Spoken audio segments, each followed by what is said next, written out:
Wow. Baru-baru ini Indonesia kembali digemparkan atas adanya pagar laut yang beribu-ribu kilometer. Lantas yang menjadi pertanyaan kemudian, siapakah yang membangun pagar laut, rela mengeluarkan uang yang katanya miliaran tersebut dengan panjang sekitar ribuan kilometer?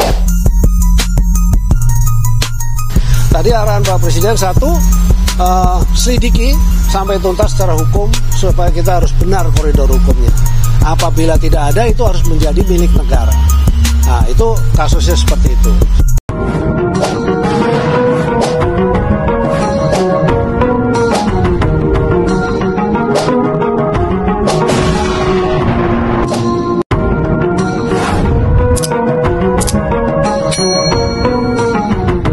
Penemuan pagar laut dalam beberapa waktu belakangan ini menjadi polemik yang ramai diberitakan. Bukan hanya itu, sampai dengan berita ini ditulis diketahui sudah ada penemuan pagar laut di 3 lokasi yang berbeda. Bahkan 2 diantaranya masih berstatus misterius karena belum diketahui pemiliknya atau pihak yang bertanggung jawab atas pagar laut tersebut. Terbaru kemunculan 3 pagar laut ditemukan di seberang Pulau C, Pantai Indah Kapuk, Jakarta Utara dengan panjang sekitar 1,5 km dan 600 meter.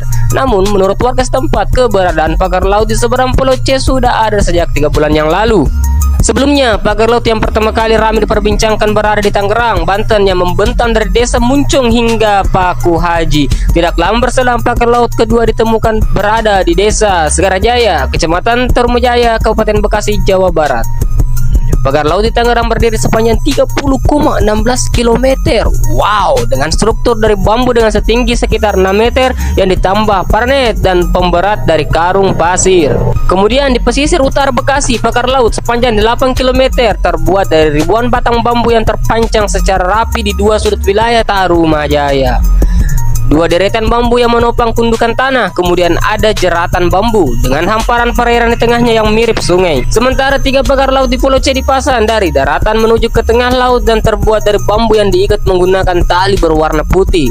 Pemerintah provinsi atau Pemprov Jawa Barat menyebut pagar laut di Bekasi sah dan pemiliknya teridentifikasi.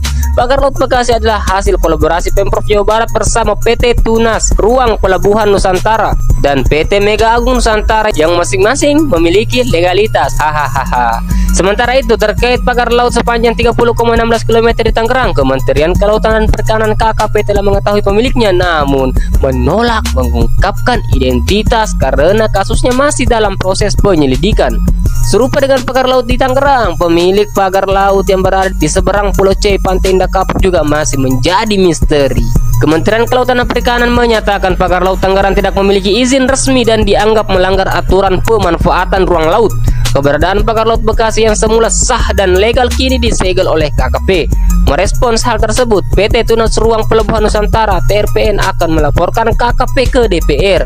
PT TRPN mengklaim pembangunan pagar laut itu legal, sehingga langkah penyegelan oleh KKP dianggap sebagai keputusan yang gegabah. Sementara untuk pagar laut Pulau C, Kepala Dinas Ketahanan Pangan, Kelautan dan Pertanian KPKP DKI Jakarta, Suharini Eliawati menyebutkan Pemprov DKI sedang menelusuri legalitas pemasangan pagar laut ini. Semoga saja ya kan kasus ini segera menemukan titik terang dan nelayan bisa mencari ikan lagi sebagai sumber kehidupan para masyarakat yang ada di sana. Amin ya rabbal alamin. Bagaimana menurut kalian?